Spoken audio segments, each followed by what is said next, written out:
This is the 8-9 Combo Podcast with Brett McKay and Harry Jones. This is the 8-9 Combo. I'm Brett McKay and Harry Jones. Are we in any danger of being overcome by Olympic fever? How's it, man? We're in extreme danger of being overcome by various fevers. Goat fever, goat word. My ancestors come from Norway, and we were goat herders, and our name even derived from it, gatewerd. And they're the very ancient domesticated species. But I digress. Let me digress from my digression and say that when I was a wee lad, I found myself using bad words a lot, swear words, and I had a very good vocabulary. But I was a very naughty boy. I was always in trouble. And one of those things I did was I would swear at the drop of a hat. I even found myself thinking about swear words all the time. And I was walking down the road one time and I couldn't even think of any other word than that word. And so I decided, well, I need to be baptized. So I visited, there's a guy on our street that was a dominee, he was a preacher. And I said, I'd like to be baptized. He took us, so we went to the Indian Ocean, Cork Bay. We went into the waves, we traversed it, we stood, he did the obligatory thing where he makes me say something about something and he puts his hand over my nose and is going to dunk me into the Indian Ocean. And right then a huge wave knocks both of us off our feet. And we're in a maelstrom, to use another Scandinavian word, and he won't let go of my face. I don't know what he locked in on it. He thought, I've got to keep it. And I was thinking, I haven't even got forgiveness of my sins yet, and I'm going to die in this washing machine. And so all I could do was swear like a motherfucker. It's just telling the story of my life in one little tiny vignette. Sorry. Yeah. I don't know how that applied exactly, but when I was writing my thing about DuPont, I felt like I was in one of those. Yeah, well, and that's what my social media mentions have done today since you tagged me into it. So thank you for that. Oh, yeah, I did tag you. Sorry. You did. Yes, and it's been going off all day, but it was a good piece that you wrote that we will come back to, no doubt. It's episode 25 of the 8-9 Combo Rugby Podcast. We can't thank you enough for making us part of your rugby week. So let's eye off that under-defended short side for another week, mate, with cheers and jeers for the weekend, and it is your honour, sir. My cheers are very short. It's amazing, a happy day to know that it's so easy to become the greatest player who ever played our sport. All you got to do is come on as a reserve in sevens, dive over the line with acres of space, and you will be declared. And it will not be arguable. And if you do argue, you are a hater. That a 50-cap man who hasn't won the things he really wanted to win at home is now declared. Not only can he be the best 9, I think he's now been said that he would play the best 6, 7, 8 in any position on the field. So, sure. Cheers. Without question, without debate. My jeers for you is somewhat Olympic related, and it's somewhat sevens Olympic related. And you know my feeling about names on jerseys at international level. You are a hater on that one. I'm not. Sevens, I can understand. I can go for that. At international level, I'm not so sure about it. So imagine my surprise when referees and ARs at the Olympic sevens are sporting their names on the back, and then they were introed like players, even pausing for a group high five before running out. I was with walk-up music. Yeah. All right, we're doing this. So anyway. Do they, with sevens, will they take out the consonants or the vowels? No, vowels? I think at Olympics, it's the full word. I was wondering if they took the vowels out of the surnames to make you guess who it was. It's a great question. It is another 8-9 Combo debut this week, another chance for us to peel back the onion layers on another portion of the game that we experience a lot, but almost certainly don't know as much about as we might like to think. We are sending it upstairs for this week's guest right after this, right after we add him back into the studio. The reaction to our chat last year with leading Australian referee Angus Gardner was one of my favourites under our former banner, and one that so many of you told us that you learnt so much from. And we strongly suspect that will be the case again this week as we get to chat with officialdom once again. So, Harry Jones, can you please gather all the best available angles as we welcome Australian and World Rugby television match official Brett Cronan. Hello, mate. Welcome along. How are you doing? I'm good, gents. I don't have a name on the back of my shirt. I'm sorry. I wasn't privileged enough, but I am here.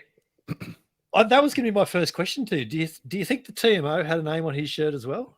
Oh, mate, if the referees had their choice, I don't reckon they would have had the name on the back of theirs. So I can tell you right now, the bloke upstairs probably wasn't wearing the jersey if he got it. No, that was curious. Now, the first thing we need to address with you, Brett, and our listeners will have seen the screen grabs on our socials, and our YouTube viewers will be seeing this now as well, is that, how do I put this? You don't look old enough to fit the retired referee becomes TMO to stay involved stereotype, mate. What? I mean, what's going on? You're too baby-faced to be a TMO. Yeah, mate, I washed up early. Mate, it was just a product. It was a product of COVID, really. Mate, they literally dug into the depths of the refereeing ranks and went, "You'll do." Righto. Yeah, mate, it's not a great story. It's not. I was a referee aspiring. It was just I was the one that was around at the time, and mate, COVID was my best friend. And you hear all these stories about, COVID was this, COVID was that, mate. It was my opportunity. And when they played all the games in Queensland, if you remember, for that Super Rugby AU, all our other TMOs were based in either New South Wales or Melbourne. So product of last man standing, I got a chance.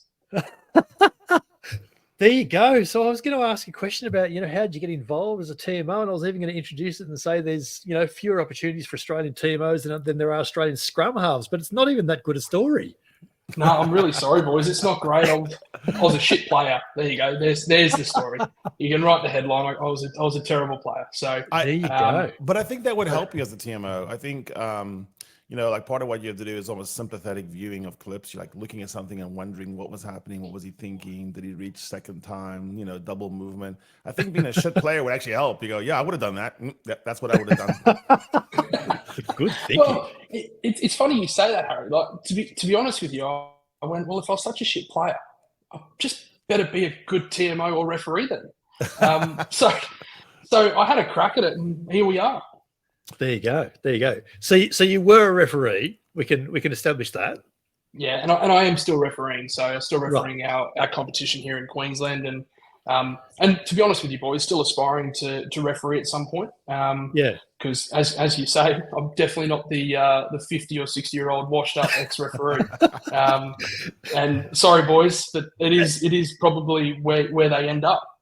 Yeah. Well, that's what I was going to say. You're certainly not Marius Yonker, and full respect to James Leckie and George Ayoub even before him, but that seemed to be the progression, wasn't it? Referring it was.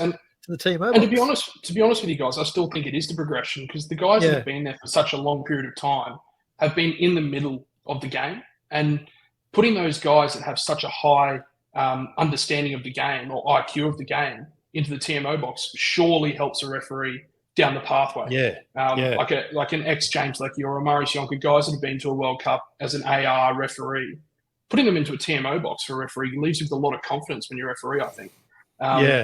So I don't think that pathway is ever going to end, but I do think that there's a new evolution of trying to get active referees who are currently out in the middle dealing with the game as it is live, going, what would I want from that guy that's upstairs, and what wouldn't I want, which is probably the most important thing.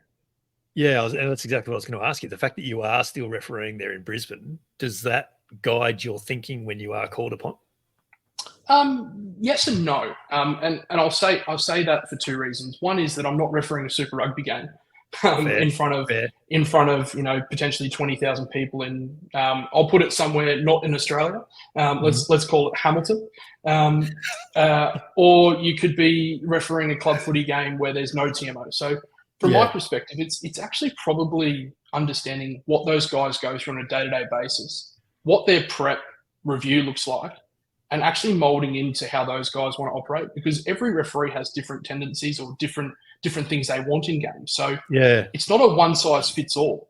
So quite often you'll see TMOs are buddied up with specific referees because you get used to the way they operate.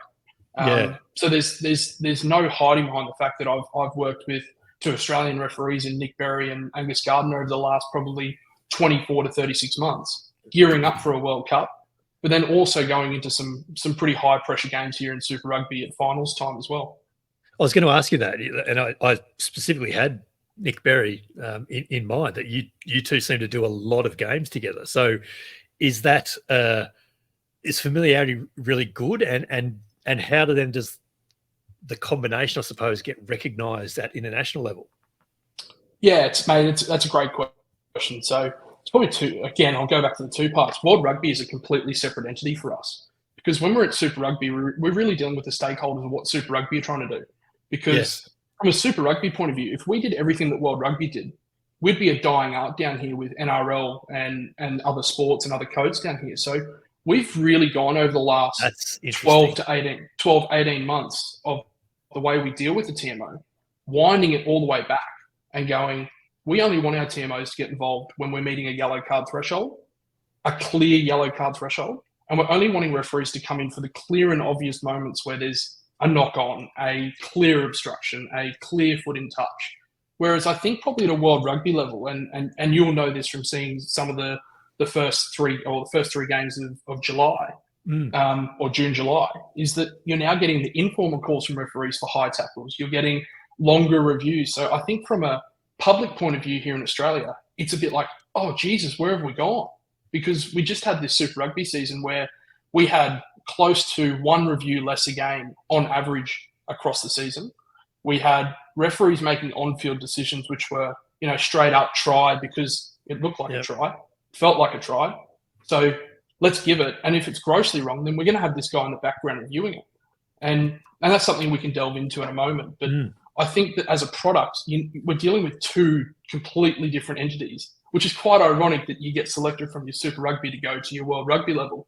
So it's almost like refereeing 15s and then refereeing 7s. So you're putting two different hats on, but still trying to give your best in both of those environments to try and get the best product and what the stakeholders require. I don't know about you, Harry, but I did not have a question about adjustment from one level to the other, but automatically it tells me that there is one. We've hit it early, haven't we? Yeah, I think element of time. So you've been asked to make a critical decision. I would imagine if I was a TMO, I imagined myself as a TMO last night just to think about this. The pressure of the time would be part of it too. Is like make a decision quickly, but then make it right. And, yes. And then for the next 3 weeks or a month or 2 years, depending on the fan base, you're stuck with it. Should we enlist people like Bad Bunny, Keith Urban, Taylor Swift to do some promos or songs so we can play songs while you deliberate, and then you wouldn't feel as much pressure? And the audience would be entertained. What if I sang, Harry? What if I sang during it and made the decision at the same time? See, I would like to have the TMO hooked up and we hear his inner thoughts. We hear his, insecurities and wonderings. I think that would be super good TV. Yeah. Well, Harry, I actually think there's something in that, because you have a look at your major sports over there in the US, and every single one of your major sports delve into a referee analysis or an umpire analysis, and you do get that feedback.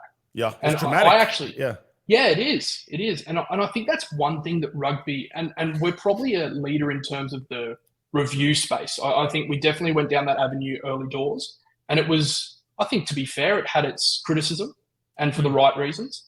But I also think we went, well, hang on a second, we've got technology, it's not going away. So how do we make this work the best for the game without compromising the sport? Yeah. So I almost think there's another element to this, is going, well, how do we get the stakeholders and the viewers at home, which is the most important part, to go, okay, I understand what TMO Brett Cronan did in that. I don't agree with it, but at least I understand what he's saying. But I understand what he's done, yeah. And I've said for a long time now, even going back to when we did speak to Angus last year, that it should never be a disadvantage to be watching a game live in a stadium, and we need to be hearing all of that sort of stuff in there. I wanted to tackle this chat in two segments, and we're well and truly into the first one now. So we'll get into game flow and game management soon, but I want to talk logistics first of all. So talk us through the TMO desk for a game. How many screens do you have in front of you? How much assistance have you actually got in the box? Who are you connected to as well? Yeah, sure. So again, boys, it's different at Super Rugby to what it is at World Rugby. So that was going to be my follow-up question too. and we'll deal with Super Rugby first. So at a normal setup, I would turn up at any ground in Australia or New Zealand. We have the exact same setup. So we have what is called our live screen, which is what you see at home. So that's a live broadcast of exactly what you're seeing, less the commentary. The second screen that we have is then a replay screen. So our replay screen has all 9 camera angles that are at the ground. And that is fed directly into a system that we can operate by ourselves independently of the broadcaster. So we can be looking at any single part of that game without the broadcaster knowing that we're even looking at it. So that's the first part. The second part to it is that we can then identify something that we're going to come in for prior to broadcast even showing a replay. So there may be a scenario where we've seen a clear foot in touch and we need to take that through the process to show, hey, look, here is a foot in touch. We're going to overrule the try for that reason. And we can get that done in one replay if we've done our job properly. Or alternatively, something that we've worked in Super Rugby this year is that referee goes time off, walks over to the assistant referee, buys 2 or 3 seconds, and TMO's doing their work in the background and goes, boys, don't even bother, the foot's in touch. And then we can have that work going on behind the scenes to try and speed the game up. Yeah, right. And from the average punter's point of view, I think when you sit there, and I definitely do this when I'm watching a game of rugby, I'm the same as you guys. I sit there and go, what are we looking at? Why are we here for 30 seconds, 40 seconds looking at this? So every single time we get an opportunity to speed the game up, that's where we get fatigue and we get our best rugby, and it actually becomes easy to referee. So Brett, you said the we a lot there. Is it the royal we, or do you have imaginary friends in the box with you? Do you have helpers? Is there some Kiwi out there making sure the Kiwi always wins? What's happening in there? No, mate. There's no behind the scenes work. Don't worry about that, Harry. It's fine. Mate, we do have an assistant on hand, which is sitting next to us, who is a referee from the home union. Now, that was how I initially actually first started getting used to the TMO box, was sitting next to James Leckie, an assistant. Yeah, right. So that was my first exposure to it. So if you go to places like Fiji, where there may not be a technologically savvy human being, you may be there by yourself operating it. So I have been known to operate the system by myself, but most TMOs will have an assistant where you can go, hey, we just need to have a look to see if there's a knock on at that last breakdown. And then we'll just be counting our phases through to tries and going 1 phase, 2 phase, 3 phase. Don't worry about that. And let me tell you, boys, that is tough to go, don't worry about that when you know that there might be a knock on. But from a protocol point of view, that's what we've been asked to do. That's what the coaches want. So we're governed by that. Otherwise, we can't be consistent. There's so much critique of TMOs and refs that I think is really a critique of the system, the protocol. You're bound by it, and so those are useless criticisms. The ones I always hear are more about, once that process starts and you have the communication side of it. And I think that's where it's interesting that you have a guy like Nick Berry or Angus Gardner, well, because a lot of it is like knowing how emphatic you are and having a decent debate that doesn't sound like one person's just swallowing their feelings and going, okay, you go and do it. More like a decent back and forth about, was there double movement? Was there a touch? Was there not? And then you make the decision. Talk us through how that works. But even before you get to that point of view, you're very clearly, Brett, working through a checklist, a workflow for a knock on or a forward pass, something like that. You say, it's definitely forward out of the hands, or you say it's definitely gone forward towards the opposition line. There's some sort of checklist that you're working through in that situation, isn't there? Yeah, of course there is, and that's not something you can just turn up your first game and just have there ready to go. It's something that you build up over a bit of time. So there's definitely our checklist that we get from World Rugby with head contact process, which I think has been widely shared. But then when it comes to when it comes to your knock-ons or obstructions, where it's really a feel, that's the stuff you've got to internally be confident enough to go, oh geez, that's not clear enough. I'm backing the referee there. Like I want to back that because he's made a decision live, and if I come in and go, hey, I'm going to show you a knock-on, it's a 50-50. I'll guarantee if I come into the change room full time, there's going to be one person that's going to be putting me up against the wall, and it'll be the referee. Because you drag everyone into that hole, because now it becomes a debate. And to be honest with you guys, every single time, if you think about it, most debatable things that come up on social media, which I stay away from, and news headlines, generally most times, 9 times, 8 times out of 10 are when there's a TMO review. Oh, it's more than that. It's 99 times out of 100, mate. I've got no doubt at all. So having that process down pat with a referee, and boys, I'm happy to take you into the decision in New Zealand, England, where we have the obstruction at the end of the game. And I can take you into that process if you want. Now, let's get into that, because that was an interesting one. Because at the time I think you were telling, it was Nick Berry, wasn't it? You were telling him that you had an issue, or he couldn't see replays that you were. You actually had to talk him through the replay. So the scenario was the end of the game, if you remember. England were down by 7 points, and they broke away from that maul and created an obstruction. And if you remember correctly, I think Bowden Barrett may have made a tackle on the goal line that had the ball held up. Mm-hmm. Now, from a process point of view, we literally both just laughed and just went, "Well, here we are. We know what we've got to do." Yeah. And I say that with all sincerity. He's standing in front of 45, 50,000 at Eden Park. I'm sitting with one person beside me in a TMO box, and we literally both just went, we're about to make a huge decision, but we were so comfortable in it because we know that once we get a certain scenario, we go, right, this person's going to say this person's going to lead this scenario, and this person's going to do that. So once we get into an obstruction scenario, I'm acting as a director to try and sell the story. All I'm trying to do is get the right replays to go, we're going to show you X because this is what happened, and this is going to be the decision why we're ruling it out. And from our point of view, all we're trying to do is paint the picture for the audience to go, why did we get to that point? And if we don't do that right, that's when the debate gets even higher.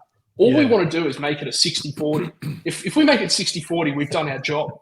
Because reality is most of those scenarios, you get to a 50-50 and it's, you just don't want to look at your phone. Yeah. So in that situation, was that an obstruction you saw live and started looking at replay straight away, or did the on-field team say something that you thought, oh, I'll just go back to that one? Mate, it was something that I saw live, and in the 80th minute of a test match, down by 7, I think after having no reviews in that whole game, I think the average audience member could go, okay, I can understand having a look at this. Because the reality was, if the first obstruction didn't happen, then you almost need to deal with the collapse at the end, which ends up being a penalty try, and then it's a draw.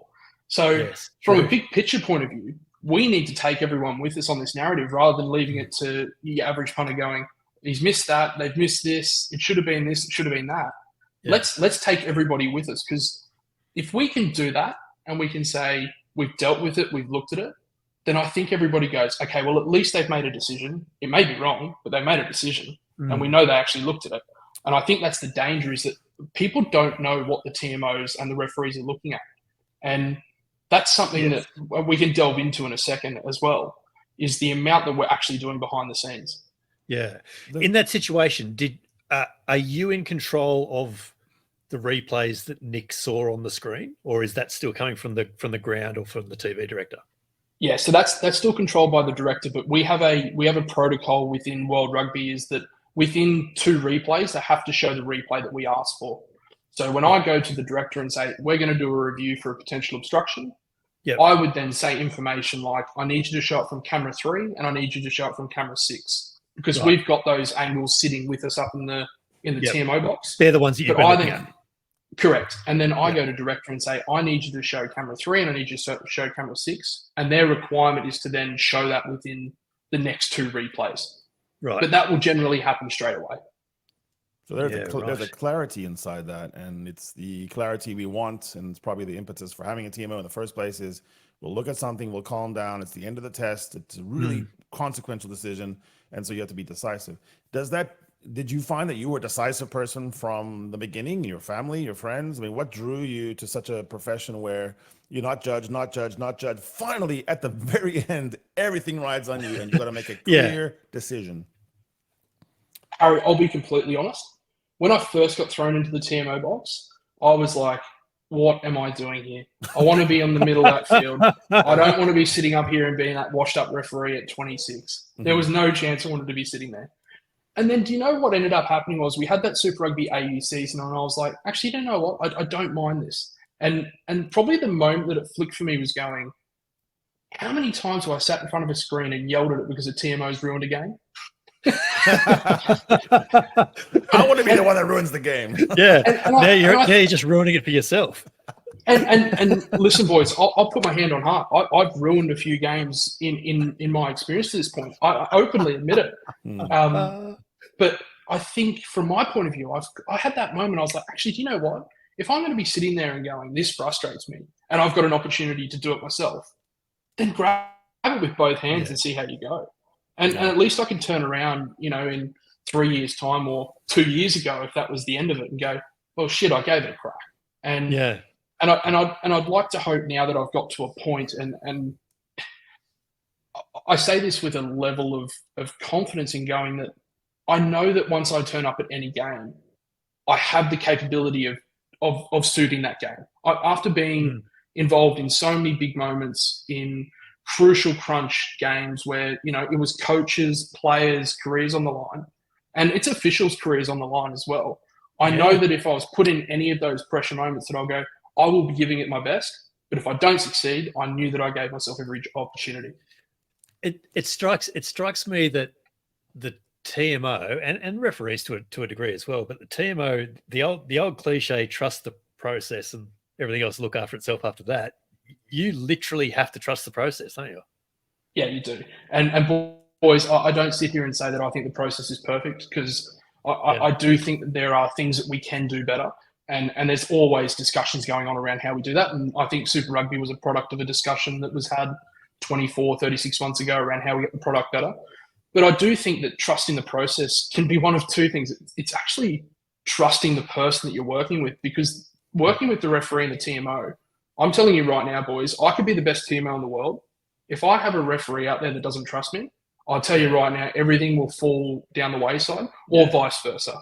The second part is that if you build up a process with the referee in the week leading up or years leading up, you know that when you get into any given scenario, you sit there, and it's similar to you guys. You turn up here and you go, I know when I'm going to speak. I know when you're going to speak. No, we don't. It's literally the same thing from the. I can tell, Harry. I can tell. Let me clarify for everyone listening there. I know when I'm going to speak. I don't know when Harry's going to. I'm Marius Jonker. Yeah, I was going to say. So who's the referee and who's the TMO out of you two then? Oh, it's a great question. I'm neither. No, he's the streaker. He's the rogue AR who's been doing it for 15 years, and he's just never got the chance in the middle, but he really wants to inject himself into the game. And I've been banned, but I'm still here. I'll tell you what, Harry. If we're ever in the same place, I'll bring you into the TMO box for a game, and you can sit there and abuse me from the back corner.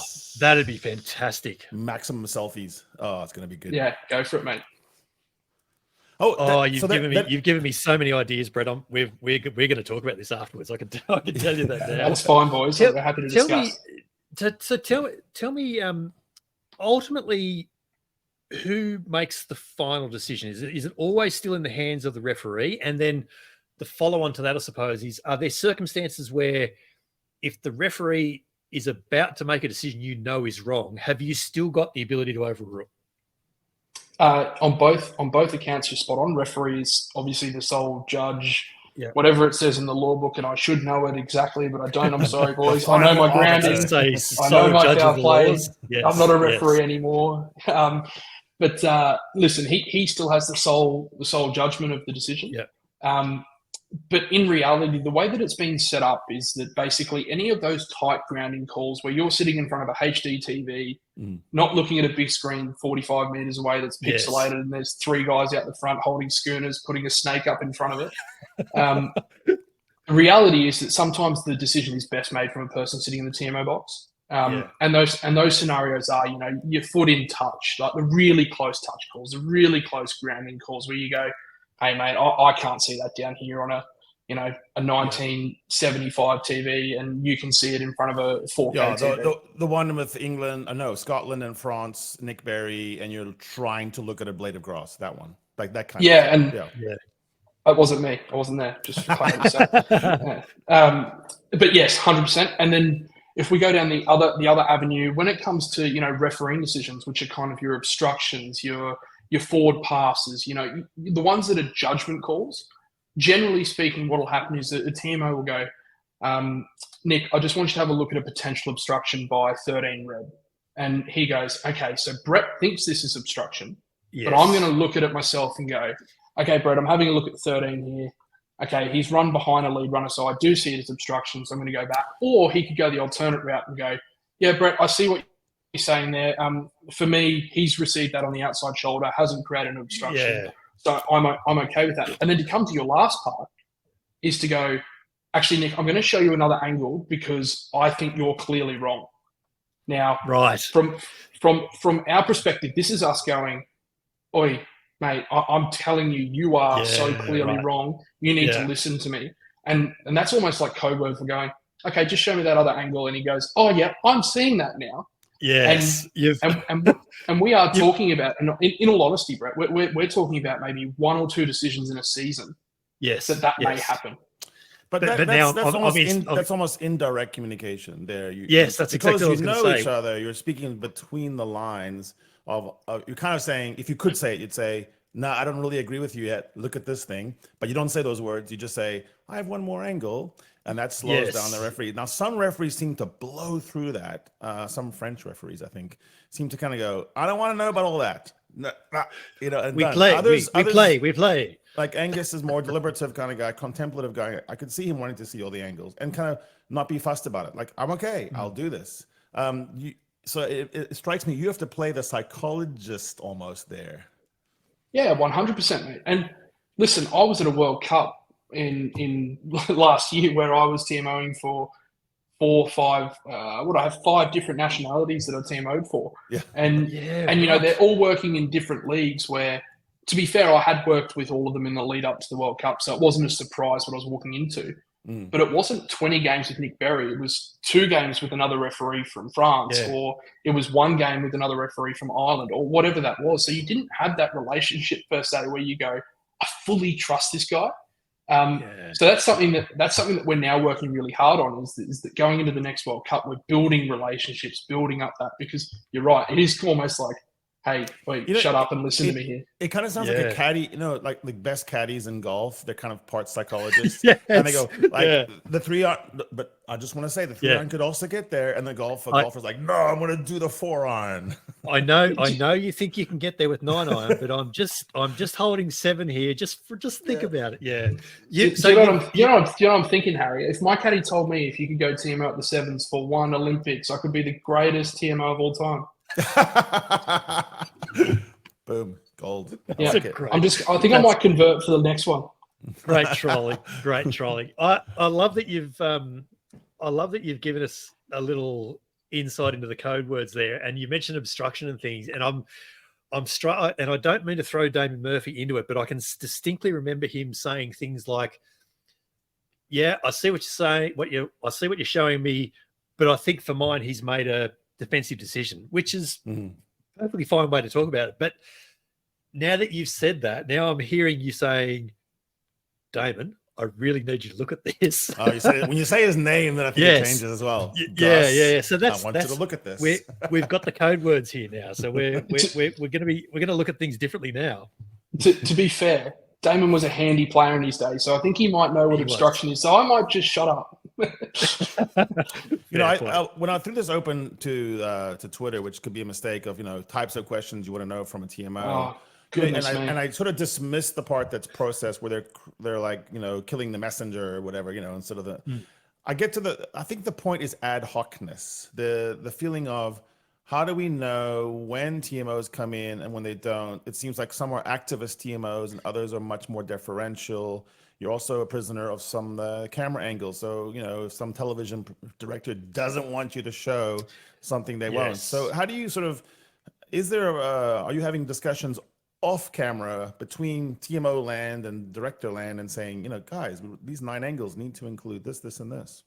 Yeah, that's a great question, mate. And there's probably a few past that. So let's deal with the broadcaster not showing replays, and that may come from a specific country. And we'll use language barrier as an excuse. That rhymes with South Africa. Mate, to be honest with you, I've been very, very lucky in that we do a lot of groundwork in the lead up to test matches, and I meet with a director on a Thursday. I go into the truck pre-game on the Friday. I'm there on Saturday early to make sure I'm trying to help you with your production because they're trying to sell the story. So I kind of go in and make sure that I'm trying to help them, not hinder them. So I've been very, very lucky in that regard. Now, with regards to how you deal with it, it's pretty simple. Just go, hey, guys, I'm not getting the replays you need to see. I'm trying to get them. Please bear with me. Because then everyone goes, well, what's this bloke doing in the truck? And then it's not about the refereeing team. So that's how you deal with that. More code words.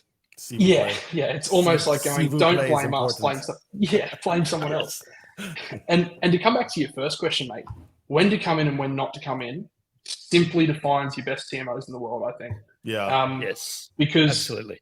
The guys that and I'll put my hand up here, guys, and say in 2020, 2021, when I was first in my first 2 seasons, I didn't know what was right and what was wrong. And the only way I could learn was by making the mistakes. Yeah. And if I go back to the first game that I TMO'd in 2020, it was actually for Nick Berry. It's funny you say that, in Super Rugby AU. Boys, I was involved a heap in that game. And I look back on it now and I just want to hide myself into a shoebox, cry, and punch that guy square in the nose. But I think over time you kind of realise that the stuff you stay away from is actually your best decisions you can make.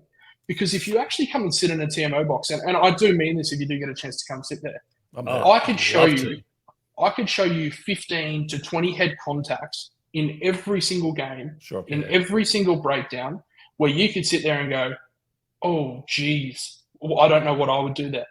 And the reality behind it is the best TMOs are the ones that can cipher through that and go, nah, that's dynamic. There was nothing in that. Versus a guy that comes from 5 meters back that snots a guy in the back of the head, and you go, well, that guy needed to be better. And from our point of view, we love the game. Like there's no reason why anyone would be doing what we do if they didn't love the game. And if I could do one thing and go back and talk to myself 4 years ago when I first started, it was going, you're not going to be hung for the things that you don't come in for. You will be hung for the things that you do come in for. Yeah. If that makes sense. So I think most people sit there and go, oh, what are we looking at now? Versus people going, I wonder if they looked at that. Oh, geez, he got hit in the head. Yeah. Why didn't they look at that? Yeah. And I think if you realise that, you become really comfortable to go, oh, I don't need to get involved. This game doesn't need me here.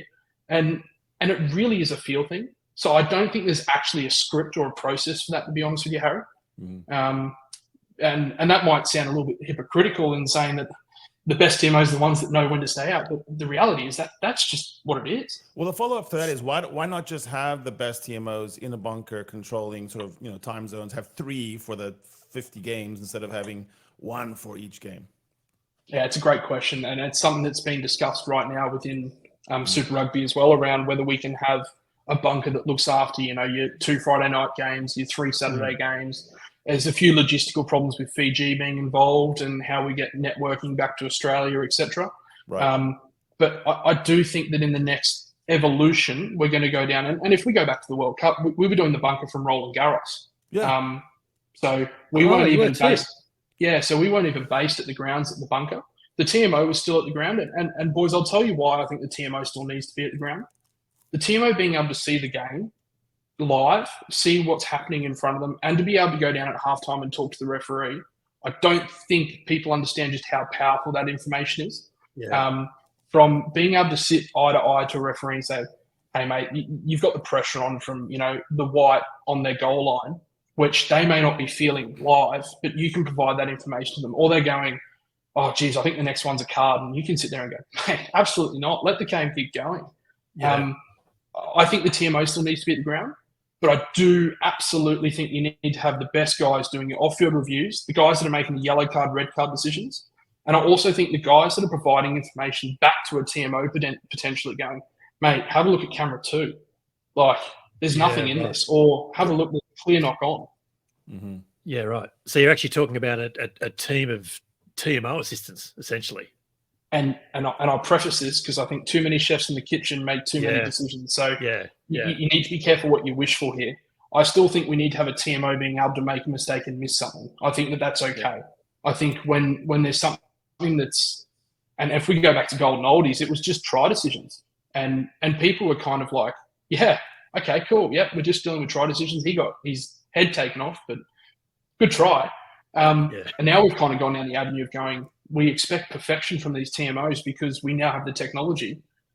I think we have to be really careful about what our expectation is, because we could go down an avenue where we go, any contact at all with the head, we're going penalty. And I think that's fraught with a lot of danger. Where did the impetus come from originally? Was it, coaches feeling hard done by decisions that cost them? Was it fan bases? Was it the television? Or was it the unions themselves saying we have to have a more accurate, because we play a game and we watch a game that is fraught with imprecision. There's always going to be some 50-50s. That's just the nature of rugby. I'm trying to think back to a game that before TMOs, and I don't know that I can do that in the professional game. It's been part of it for so long now.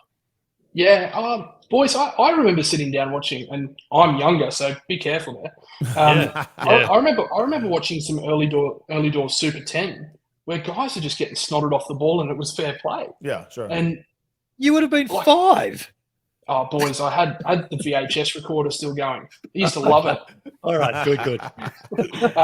Good. But I think that, to come back to your first question, I think there was actually a range of things. So I think one was, like, they obviously went through the avenue where I think there was a player's court case that was going through around head injuries and how player welfare is working. Yeah. So I think World Rugby's reaction to that was going, hey, we need to be shown to be doing something. And to be fair, we are seeing a really positive reaction to that as a result. Yeah.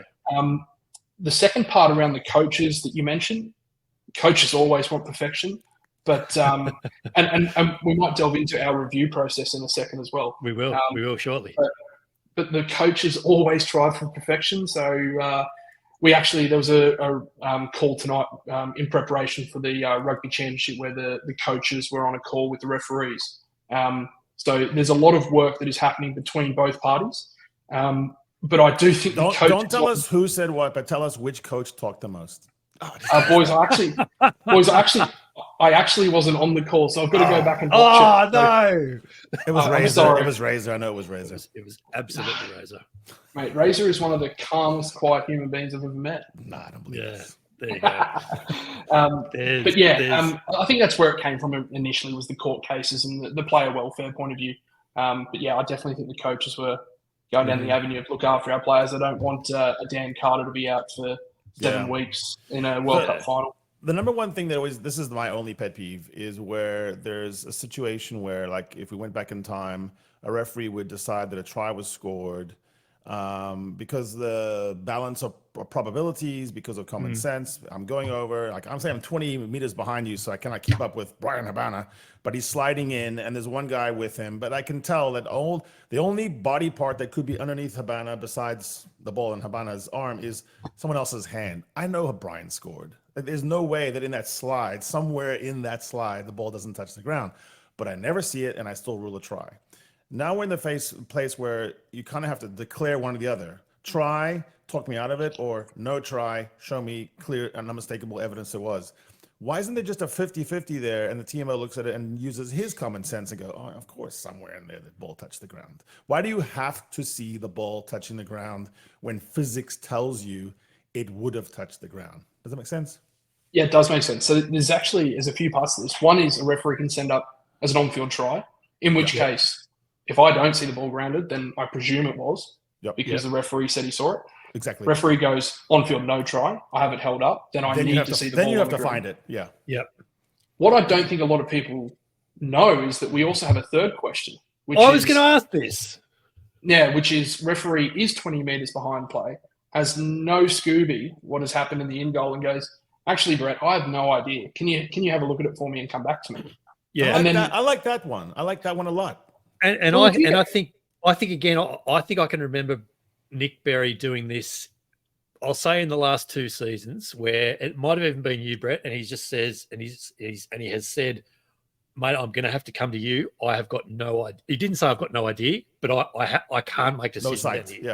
Yeah, he did, mate, and that's exactly what he did. Because I actually think, from a referee integrity point of view, if you hear a referee say, I actually don't know, I think everyone just goes, oh, okay, fair enough. Exactly. You can't see everything. Yeah. And for him to go, I'm actually not sure, can you let me know? Then I can use my common sense and go, oh, well, that looks like a try. We can award that. Or we can go, no, there is no chance he's got that down. Yeah. But so that's essentially the try or no try call, isn't it? Yeah, which is what they use in sevens, which is where I'm going to go for my GOAT career. And if if you use that, and we had that probably about, I want to say it was prior to the 2015 World Cup. I want to say it was try yes or no. Yes. Which was, hey guys, just tell me, like, what do I need to do here? And then we went down an avenue where we were going, like you say, ball had to have touched a blade of grass. Yeah. And a referee can now use their common sense to go, geez, there's probably going to be no camera angle here. Let's use a rolling maul, for example, where you've got 17 bodies around. You go, geez, I reckon he's got that down, but there's going to be no camera angle that shows this. If you go try yes or no, and I can't see the ball on the ground, and there's nothing that shows it, then I'll be going, geez, I don't know. I can't award this as a try. So you're in this limbo land. Yeah. So I don't mind the idea of saying you have an on-field try. I just think when you use the terminology, you've got to be clever around what you use and when you use it. Yeah, because they create this whole other genre of defenders where not even trying to be involved in the play, they would try to get in the way of the camera, and you just have Ethan de Groot sticking his Groot arse in front of it. Oh, you can't see. There's no trying. The change, I reckon, and I can't put a year on it, but the change, as far as I can recall, was when we went from the time where we did say try or no try to when we started asking referees to make soft calls, essentially. That was we have an on-field try, we have an on-field no try. That was the change. But when it had to go upstairs with a decision of some sort, even though there is that little third catch-all that doesn't get used very often, that was the change. So however long that's been in play is how long we're talking. Yeah, and boys, it's been encouraged that we use the third question more. So behind the scenes, behind the scenes, it's going, we look like gooses if you're, as you say, 20 meters behind play and you're going, yeah, he's grounded that, but let's just check it. Mate, you've got no idea. Just be honest. And I think that this idea of going, I actually don't know, is a good thing. I think it's a really good thing because, as you say, Harry, you can then throw it to a bloke that hopefully has common sense and can make the decision based on that. Is there any move in technology to have the ball be coded in such a way, and almost like in tennis where you can have the smart shot and you can in the Aussie Open there's not even really a linesman anymore, and could you get to the point where the grounding of the ball was sort of like not really disputed? Yeah, mate, they actually trialled it the under-20s prior to the World Cup in 2023. So I was actually at that tournament where they trialled it. So they had, I don't know if you know how they had those chips in the ball that were telling you how far the pass was or they're still how long them. the kick was. And they're still using them. And I don't know what the company's called, but they were using that exact same technology to try and track where the ball was on the field. Now, they used it, and I saw it in person. And let me tell you, if I was awarding tries based on where that ball was, based on the camera angles, I reckon we'd have more dramas at the moment. Okay, fair enough. But the honest answer to your question, mate, is technology is going so rapidly. And what I did see was the start of something that could definitely be the future. Now, we've obviously got the backwards out of the hand scenario. This ball's currently going a trajectory saying that it's forwards. So how do you get the velocity and like this is the stuff that they were dealing with at the under-20s where they just turned around and said, "Oh, geez, we're not bringing this in for a World Cup," and luckily they didn't. No, you'd always need a human element there, but there are some things that would at least give you comfort. Like if you knew where the location of the ball, like did it traverse the line or not? That's something you think technology could give you. And I'm thinking of scenarios where you go, I can see the ball on the ground, I just don't know if it's over the line. Exactly. And you go, well, here's the technology that says, well, the ball's over the line, and here's the camera angle that shows it's on the ground. I think everyone then goes, and let's be honest, everyone believes technology. If technology says that's true. If everyone, like, you have a look at the Australian Open, have you seen now since the ball hits the ground, people go, no, that technology is wrong. No, everyone just goes, oh, okay. Okay, fine. Yeah. So I think there is a place for it. It could be. Angus Gardner told us last year about the level of detail in his reviews each week, and it was mind blowing what he put himself through first, and then when he went to Mitch Chapman and the coaching team. So what does a TMO review look like for you each week? Yeah, I'm going to preface this and say Angus is one of the most detailed referees in rugby world kingdom. And mate, he is excellent at it. He's phenomenal at reviewing, phenomenal at giving his feedback, and so is Nick actually. And I think this is, and we'll talk about this in a second as well, just around how we're so lucky to have two of the best referees in the world in Australia, and then also two of the best referees, or three of the best in New Zealand as well, dealing with Super Rugby. So we'll come to that in a second. But from a review point of view, mate, I go back and watch the game the exact same as Angus does. I will go through and clip any moments that I was involved, any moments that I feel like I missed, and basically go error, non-decision, correct. So you got your three decisions, and basically I would go through a game and go, I made a non-decision here, and I would provide that feedback back to the referee, and he puts that into his review to give back to Mitch Chapman, or our head of referees. But that also now goes back to the coaches as well. So we have a full transparency that it goes back to our head coach as well. And I think Angus may have mentioned that as well. He did, he did. But from our point of view, mate, our day doesn't stop once the full-time whistle goes. We're not on pies and Cokes and beers, unfortunately. So there's some games just inherently are more messy, and therefore you would imagine there's more errors, whether you like it or not. Others are cleaner, or the ball's maybe in the air more, or something. It's easier. Is there some kind of acceptable error rate? Do you kind of have a rule of thumb that 10's too many, 20's far too many, or is that impossible to do in a rugby match? So from a TMO point of view, mate, we strive for perfection, because the reality is we've got the replay sitting there. Yeah, so true. A non-decision or an error from our point of view is critical. We'll just call a spade a spade. If we miss something that should have been a yellow card, that's 10 minutes where a team was down a player to 14. And so from our point of view, we go 100% success rate is our standard. And whilst perfection is not attainable over a season, it should be attainable over a range of different games. So for you, a good game is no mistake. Like that is the only good. Yeah.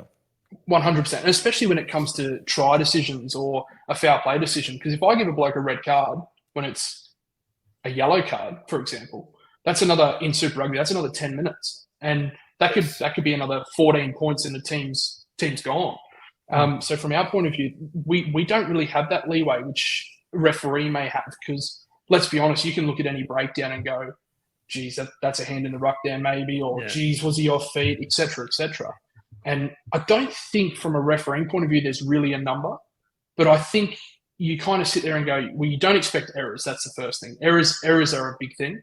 A non-decision, on the other hand, you kind of sit there and go, well, did you make 2 or 3 of the same non-decisions in the same game? Okay, there's a problem here.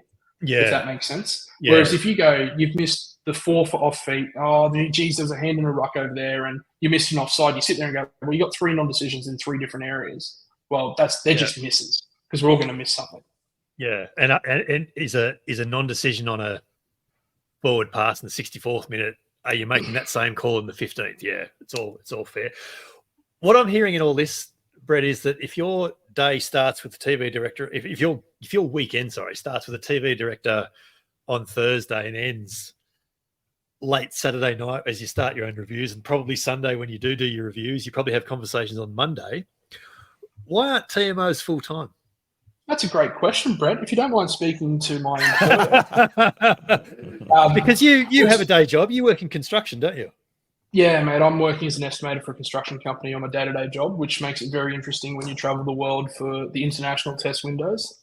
Yes. Sorry and thank you, employer. I think that it's going to become the norm in probably the next 4 years. I think that we're going to go down the avenue that I'll put it this way: a TMO can ruin a referee in a heartbeat. Yeah. Mm-hmm. Like that. Yeah. If you come into a game and get involved and you can throw his headspace, or you get involved in a moment where they're like, what is this bloke doing? Mate, you can ruin a game or ruin a referee in that moment like that really quickly. So I think the pressure is going to be on unions and probably even World Rugby to go, hey, we need to pick our top guys from around the world that we're going to invest in.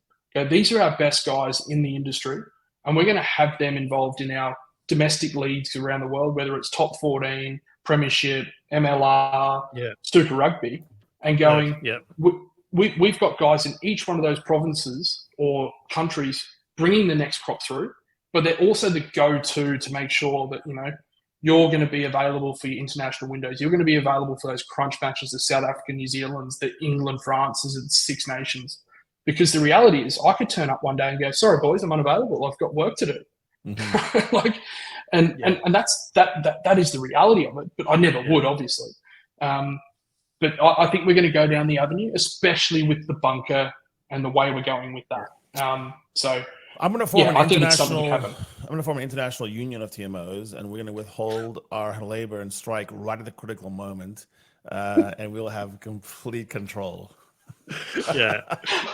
Could you imagine that? I refuse to rule on this try. I can even see how it plays out. Nick Berry and his two assistants walk out, and they're doing their radio checks on the sidelines about half an hour before kickoff.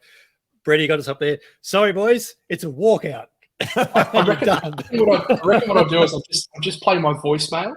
Hi, you've reached Brett. Sorry, I'm unavailable. Yeah. Make your own damn decisions. Exactly.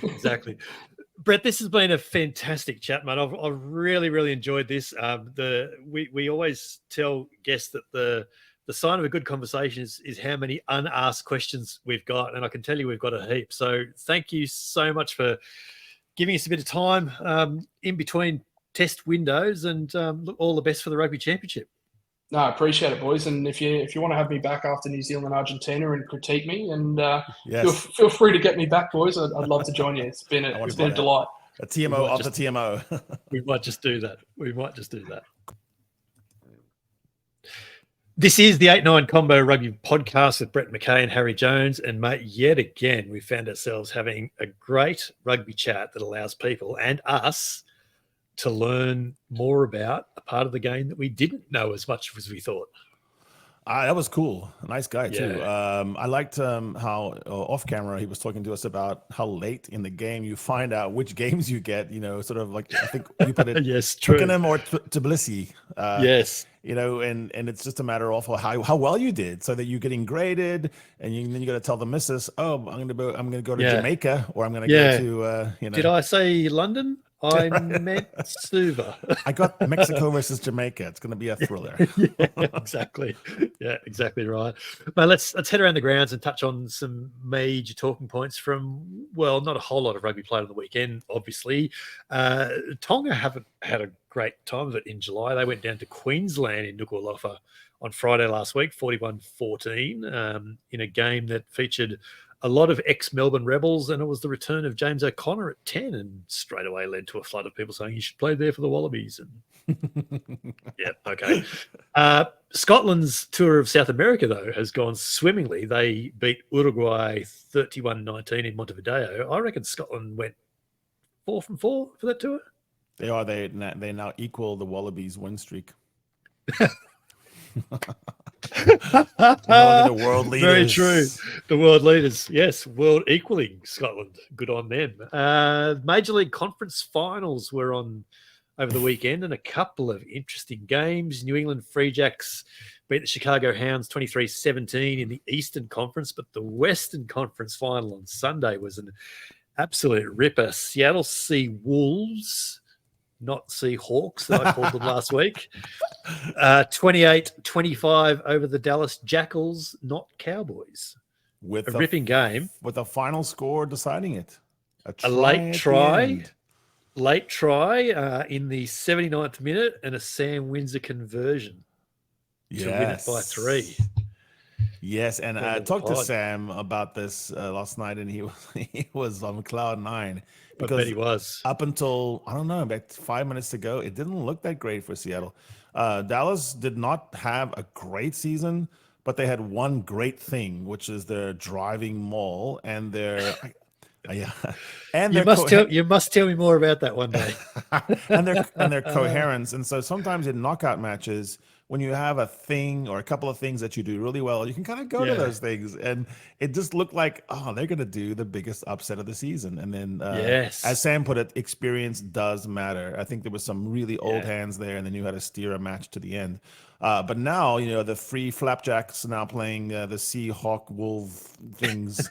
Wolfhawks. It's West versus East. Unusually, though, the match is going to be decided in San Diego at the Snapdragon Stadium. Yeah, so that's amidst the Horans and the Gittos and the Nonus. So there's going to be a great scene at Snapdragon. The Kearns and the Poitevins and all that as well. Yeah, that's the championship final next Sunday at the Snapdragon Stadium in San Diego, which is going to be a really interesting game too. I think I've got a method of watching that, so I might keep an eye on it if I possibly can. As we mentioned last week, we're giving games of the week off with no games to come this weekend again, but we'll be excuse me. But we'll be back with the full suite the following week when the Rugby Championship kicks off on August 10. So make sure you do like, follow, subscribe, and ensure you don't miss that when we resume. But certainly go back and find last week's Game of the Week, where we discussed what have we learned about the Rugby Championship combatants through the July tests. Go and do that. That's a really good idea. Mate, some headlines of the last 7 days to wrap up what has been a really, really enjoyable episode 25. French fullback Melvin Jaminet has been suspended for 34 weeks and fined almost $50,000 after he posted that racist video on social media during their ill-fated tour of Argentina. The FFR announced that last week, ruled that the 25-year-old had, quote, undermined the best interests of rugby. And so 8 of the 34 weeks can be replaced by a series of action, like community service type actions. It's social media school, I suppose, in lieu of tackle school. Yeah. So 34 weeks, $50,000. That's a big, big suspension. The story over the weekend that really got my notice, Rugby Chiefs look likely to reject the Middle Eastern riches of Qatar's £800 million Nations Championship bid is now off the table. Chris Foy in the Daily Mail in the UK reported over the weekend that leading unions and World Rugby had been engaged in talks about the offer, and it's now expected it won't proceed despite assumptions that it would. And it was basically rebuffed over concerns about reputational damage. And I've got to say, I'm surprised as hell at this, knowing how many of the countries involved have got questionable finances at the moment. So yeah, it's good though. I think it's the old saying, if you marry for money, you'll earn every cent of it. So yes, I think it was a marriage that was destined to take a toll on rugby. Yeah, at large. I should say I'm pleasantly surprised. Yeah. Is what I actually mean there. At the Olympics, and we've sort of touched on it several times tonight, including some beautiful trolling from Brett Cronan. Antoine Dupont starred again on the 7 stage, leading France to a 28-7 gold medal win over 2-time Olympic champions Fiji in Paris on Saturday night. Had a hand in 2 tries, scored a third himself, coming off the bench at halftime, and kicking off yet another round of best player of all time debate. Good on you. I'm actually tired of it. I've written my You're article. tired of it. I've said so are my stuff, notifications, like, mate. Oh. Yeah, look, if you want to have the argument, fantastic. Knock yourselves out, honestly. But I'd prefer the argument about GOAT to have happened post Champions Cup, not post Sevens. I just think the Sevens didn't add anything to the debate. I'm like, yeah, I don't know. I'm pretty sure Caleb Clark could run amok in Sevens, or any given top Fijian player. Just stick him in there and say, hey, wave the ball around with one hand and fend people. See how you go. A final thought for the week? I actually am excited about this match with Sam Windsor and Seattle. I think it's a fitting, they squeeze it in just right. It's in between, so it's kind of like the only game that's actually happening this week, probably of consequence. It would be the game of the week if we were having one. Yeah, it would be the game of the week. By the way, the Curry Cup was wild. The Bulls stomped all over my Western Province, not Storm. I'm hearing the Curry Cup's going a bit wild. It was like, I don't know. The Bulls, like, we scored 30-something to nothing, and then they scored 37-3, and then they won. And it was a NBA score, so ridiculous. Yeah, righto. That then is episode 25 of the 8-9 Combo done. Check the show notes for links to the 8-9 Combo on Twitter and YouTube, where you find video versions of the podcast every week. And do leave us a rating or review wherever you can and wherever you can as well. It certainly helps the people following you find us. Harry and I remain on the socials in our usual places at Harry Baldy Jones and at BMC Sport. You'll find links in the show notes as well for our socials and for Harry's written stuff on the Raw and my weekly Australian columns on Rugby Pass, which is also having a week off. This is the 8-9 Combo, the short side set piece combination you didn't realize you needed, coming from the podcast double act you already had. I'm Brett McKay. He's Harry Jones, and we'll be back in your ears next week. This is the 8-9 Combo podcast with Brett McKay and Harry Jones.